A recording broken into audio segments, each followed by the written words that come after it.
Hello students, my name is Rizwan. I am your biology teacher. So in this lecture we are going to discuss the very first chapter of class 10, that is life process. So before wasting time, let's start with the chapter that is life process. What do you mean by life process? Life process से आप क्या समझते हैं, है ना? तो life process वैसे process जिसको जिंदा रहने के लिए जरूरत है ना? कहते हैं कि अगर 5 मिनट आपका सांस रुक जाए तो आपकी जान निकल जाएगी, है ना? तो मतलब जो है आप कह सकते हैं कि रिस्पिरेशन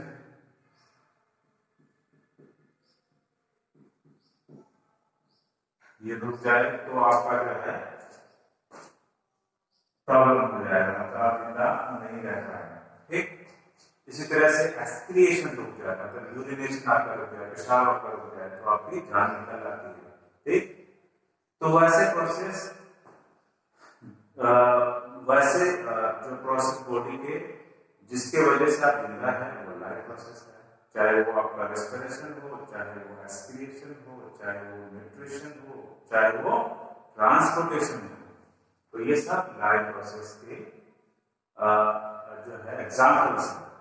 तो और लाइफ प्रोसेस किसको बोलेंगे? तो वैसे प्रोसेस जो आपके बॉडी में जो है मेंटेनेंस का काम करते हो, है ना, उसको लाइफ प्रोसेस बोलेंगे। तो ऑल टुगेदर इसको हम कह सकते हैं, आपके डेफिनेशन में दो चीज जो है शुमार होनी चाहिए।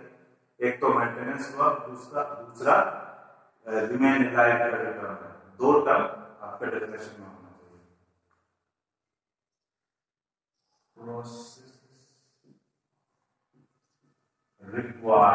Processes required for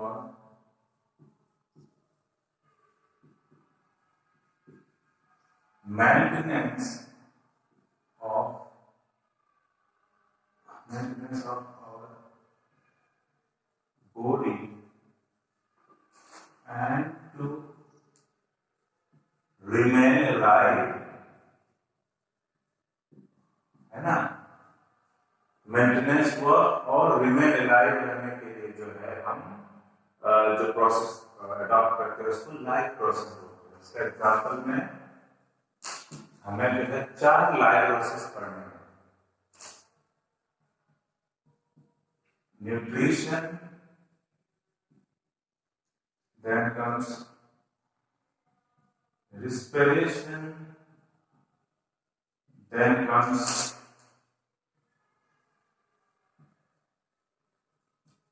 transportation, then comes aspiration। ठीक है, ये 4 लाइफ प्रोसेस आपको इस बार के सिलेबस में है। ठीक, हाँ, अच्छा, जब आप एनसीईआरटी स्टार्ट करेंगे तो पहला पैराग्राफ में हम लोग कुछ जो है केमिकल्स के बारे में, कुछ मॉलिक्यूल्स के बारे में बात करते हैं। When we start NCERT, the very first paragraph speaks about what molecules and chemicals, है ना? तो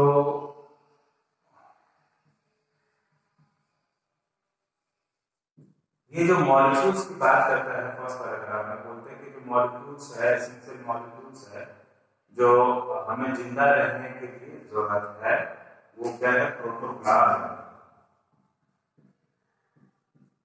और आप प्रोटोप्लाज्म किसको बोलते हैं? All together cytoplasm plus nucleus.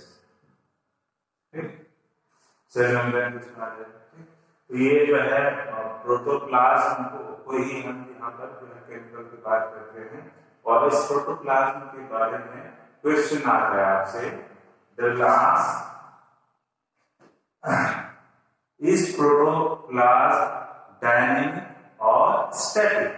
Dynamic मतलब हरकत में है, मूवमेंट हो रहा है उसमें, या फिर बिल्कुल स्टेबल है, जैसे ये आपका जो है जैसे ये बेंच है, डेस्क है, स्टैटिक है क्या? तो आपका आंसर क्या होगा? डायनेमिक है। ठीक, हमेशा क्या होता है? मूवमेंट में रहता है। ठीक, वो सवाल कहीं से भी आपसे पूछ सकते हैं। ठीक, तो अगर आपका प्रोटोप्लाज्म डायनेमिक है, इसका मतलब प्रोटोप्लाज्म अलाइव है। अगर प्रोटोप्लाज्म अलाइव है तो आप जिंदा है।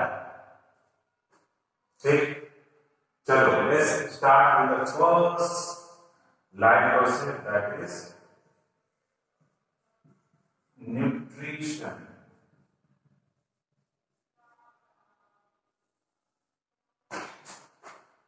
न्यूट्रिशन क्या है? What is nutrition? बेसिकली जो आप खाते हैं बाहर से, जैसे आपने चिकन लेग पीस खाया तो वो आपका न्यूट्रिशन होगा। आपने जो है जैम ब्रेड खाया वो न्यूट्रिशन हो गया। आपने शावरमा खाया बाहर से, अपने पेट में मुंह में डाला, वो न्यूट्रिशन हो गया। तो basically it is intake of food from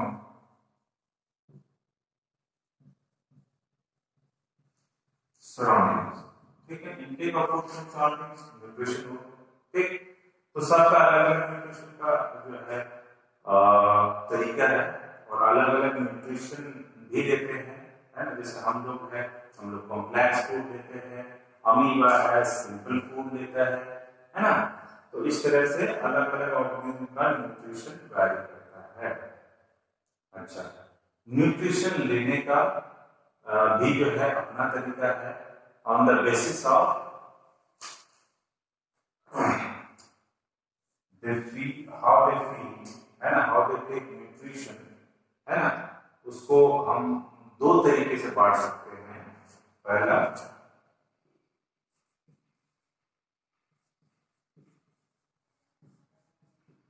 phototropic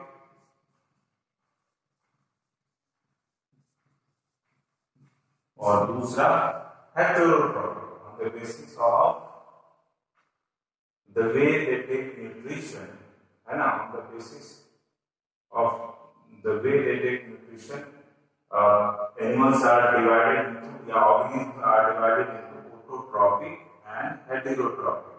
ठीक, autotrophic आप जानते हैं, make food with help of carbon dioxide, water plus sunlight plus chlorophyll। तो इसको जो है ऑटोट्रॉपिक मोड ऑफ न्यूट्रिशन बोलते हैं और ये कौन अडॉप्ट करता है? प्लांट्स। ठीक, हेटेरोट्रॉपिक ये डिपेंड करते हैं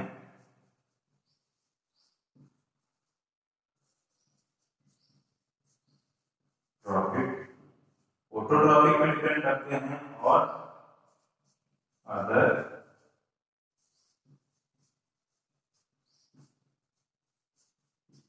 हेटेरोट्रॉपिक। ठीक है, तो इस तरह से आप पूछ सकते हैं। हेटेरोट्रॉपिक मोड जो अडॉप्ट करते हैं वो डिपेंड करते हैं ऑटोट्रॉपिक मतलब प्लांट्स पे, या अदर हेटेरोट्रॉपिक मतलब दूसरे जानवर। ठीक, तो ये ऑटोट्रॉपिक और हेटेरोट्रॉपिक हो गया। ठीक, अब ऑटोट्रॉपिक के बारे में जानते हैं।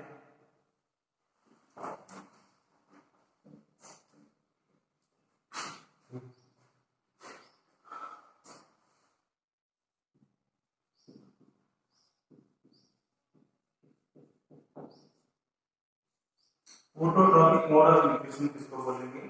जो हमने बता दिया, अपना खाना बनाते हैं इसके मदद से, with the help of carbon dioxide, water and take support from this Apollo god। Apollo god मतलब सूरज, सन, है ना। आपने ग्रीस देखी है ना, उसमें अपोलो भगवान होता है ना। तो उसमें डायलॉग भी है, वो दीवारों के पीछे जो छुपे हैं उनको लगता है कि अपोलो भगवान उन्हें बचाएंगे, हम इस जो है मजबूत दीवार को तोड़ देंगे और उनके सीने में जो है खंजर डाले। तो वो डायलॉग किसका है? A very famous movie called The Troy. You must watch it. ठीक है, carbon dioxide, water with the help of sunlight, chlorophyll, वो क्या बनाएंगे? खाना बनाएंगे अपना, C6H12O6, और रिलीज क्या करेंगे? ऑक्सीजन, और साथ में रिलीज करेंगे वाटर भी। ठीक जी, समझ गए? हमारे लिए वो ऑक्सीजन छोड़ जाते हैं, ठीक है, वो खाना बनाते हैं। तो प्लांट क्या कह सकते हैं? इसमें सवाल आ सकते हैं, क्या is oxygen a waste product of plant? क्या ऑक्सीजन जो है एक वेस्ट प्रोडक्ट है प्लांट का? यस ऑफ कोर्स, यहाँ पर देख रहे हैं कि खाना बनता है जो है ऑक्सीजन वो जो हमारे लिए छोड़ जाता है ना। तो ये हो गया। इसको हम क्या बोलते हैं? इस प्रोसेस को फोटोसिंथेसिस। ठीक, फोटोसिंथेसिस बोलते हैं। अभी तक आपने जो है प्रीवियस क्लास में यहाँ तक फंडस सीख चुका है। 9th में पढ़ा होगा, 8th में पढ़ा होगा। 10th में interesting fact we are going to study is the steps of photosynthesis. Let's start.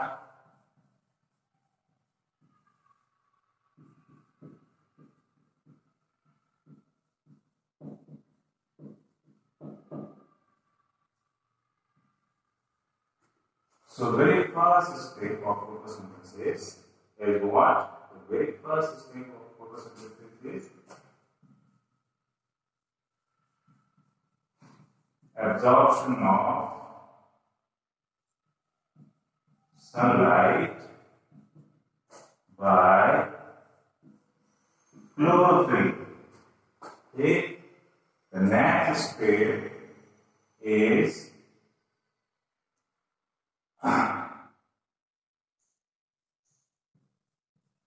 conversion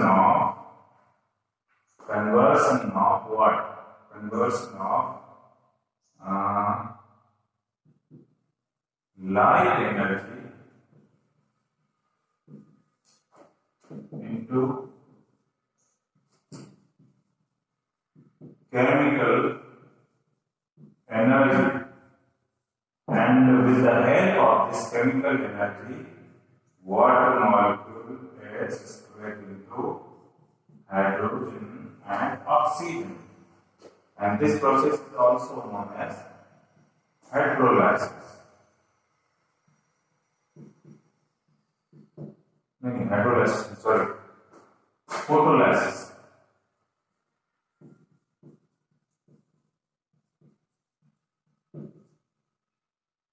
Right? Then comes the third step.